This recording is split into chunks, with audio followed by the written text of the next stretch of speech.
बिजली महंगी कैसे हुई? 17वां हिस्सा। जो बिजली महंगी होने की वजूहात तलाश करने के लिए बनाई गई इंक्वायरी कमेटी आगे बढ़ रही थी, ऐसे इंकशाफात सामने हो रहे थे कि कमेटी मेंबरान जो प्रोफेशनल थे और इस सेक्टर से डील करते थे कि आंखें हैरत से खिल रही थीं।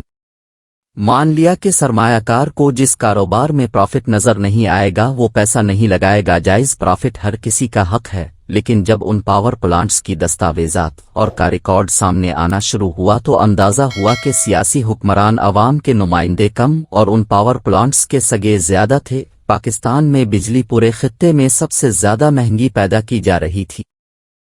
हिंदुस्तान, बांग्लादेश और खित्ते के दीगर ममालिक अपने अवाम को सस्ती बिजली फराहम कर रहे थे, जबकि पाकिस्तान में लट मची हुई थी। अवाम का जो हश्र हो रहा था वो अपनी जगह, लेकिन इस महंगी बिजली का असल नुकसान एक्सपोर्ट सेक्टर को हो रहा था। एक्सपोर्टर्स को आलमी मार्केट में बड़ा एडवांटेज सस्ती बिजली से होता है, ताकि वो आलमी मार्केट में अशिया की लागत कम होने की वजह से ज्यादा डॉलर्स कमा कर ला सकी। मगर यहाँ बिजली महंगी होती चली गई, जिससे एक्सपोर्ट कम होना शुरू हो गई और साथ ही तिजारती खसारा बढ़ना शुरू हो गया। पाकिस्तानी ताजिर अब आलमी मार्केट में बांग्लादेश और भारत का मुकाबला नहीं कर पा रहे थे। मुकाबला तो खैर पहले भी नहीं था, लेकिन बिजली के महंगे मुआहिदों के बाद तो भुट्टा ही बैठ गया। अब हालत ये थी कि एक तरफ बिजली महंगी होने से एक्सपोर्ट कम हो रही थी और डॉलर्स कम आ रहे थे, तो दूसरी तरफ जो महंगी बिजली पैदा कर रहे थे इन प्लांट मालिकान को अदायगियां भी डॉलरों में हो रही थीं। अब डॉलरों में कर्जा भी लिया जा रहा था ताकि इन प्लांट्स मालिकान को इस बिजली की अदायगी भी करें जो इस्तेमाल नहीं हो सकी। जब प्रोफेशनल्स पर मुश्तमिल इस टीम ने ये चीजें देखना शुरू की तो पता चला कि प्राइवेट सेक्टर जो बिजली पैदा करके हुकूमत को डॉलरों में बेच रहा था, इसमें बड़े पैमाने पर गड़बड़ की गई थी। इन कंपनियों ने जो लंबे हाथ मारे वो सबसे ज्यादा प्लांट लगाने की लागत में थे। लागत को बढ़ा चढ़ा कर बताया गया था कि नेपरा से ज्यादा टैरिफ ले सकें और ज्यादा डॉलर्स समेट सकें। दूसरी बड़ी बेईमानी फ्यूल के इस्तेमाल में की गई।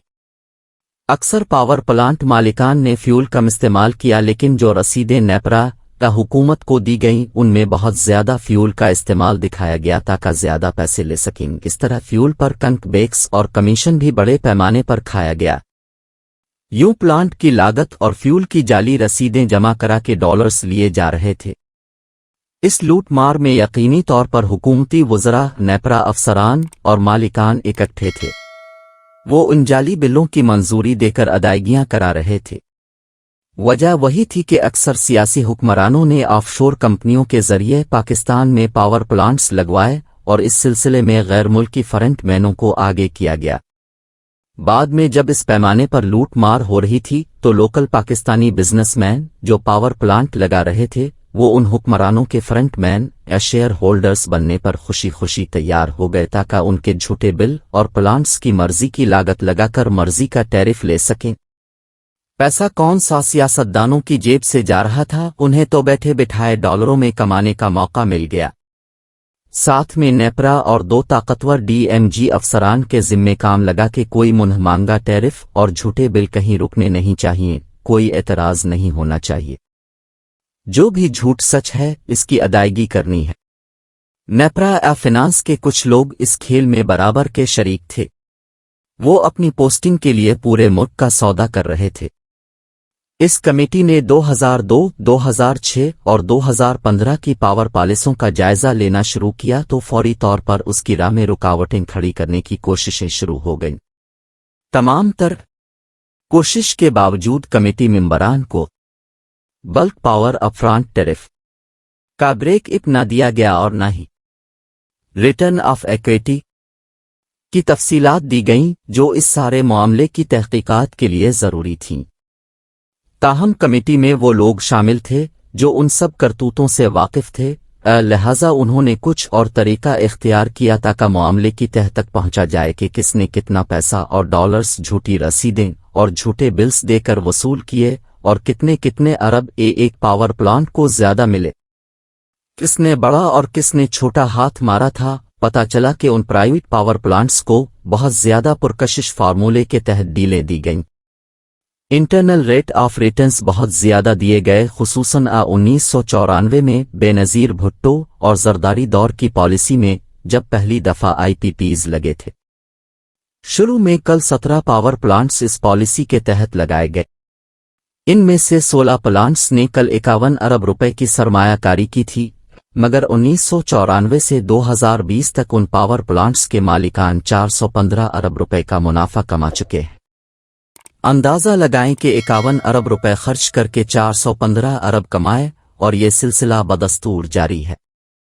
یہ 415 ارب روپے کا منافع عوام سے ان کے بجلی کے بلوں میں سے وصول کر کے ان مالکان کو دیا گیا، جن میں سے اکثر حکمرانوں کے فرنٹ مین تھے۔ آف شور کمپنیوں کے ذریعے یہ سب کچھ اون کرتے تھے۔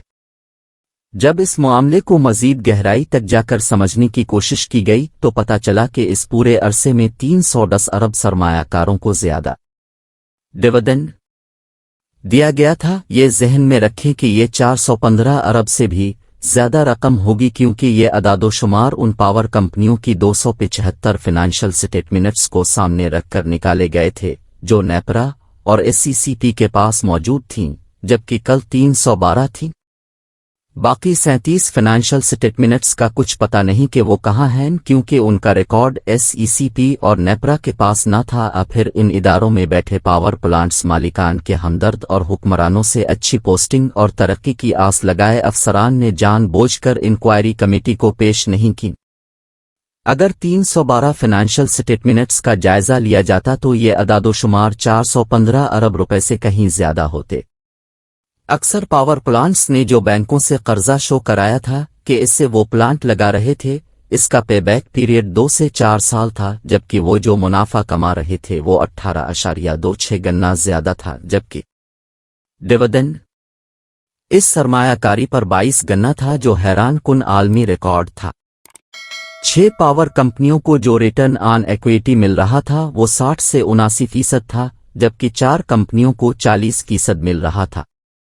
جتنا بڑا منافع پاور سیکٹر میں ان پاور پلانٹس مالکان کو مل رہا تھا، اس کا تصور پاکستان میں اور کوئی سیکٹر سوچ بھی نہیں سکتا تھا۔ مزے کی بات ہے کہ پاور پلانٹس مالکان کی سرمایہ کاری پر رسک بھی 0 تھا۔ اس سے بہتر، محفوظ اور ہائی پروفٹ بزنس ہو ہی نہیں سکتا، کیونکہ حکومت پاکستان نے انہیں ساورن گارنٹیاں دی ہوئی تھیں کہ ان سب کو اربوں خربوں کی سب ادائیگیاں حکومت پاکستان کرے گی، اور اگر ادائیگیوں میں تاخیر ہوئی تو اس پر جرمانہ مارکیٹ بھی ادا کیا جائے گا۔ یہ تو صرف فیول سے بجلی پیدا کرنے والوں کے ڈاکے کی کہانی ہے۔ ابھی تو گیس پر چلنے والے پلانٹس کی ہوشربا داستان منتظر تھی کہ وہاں کس کس نے کیا ڈاکے مارے، جن کے ثبوت اب سامنے آ رہے تھے، مگر کچی گولیاں پاور پلانٹس مالکان نے بھی نہیں کھیلی تھیں۔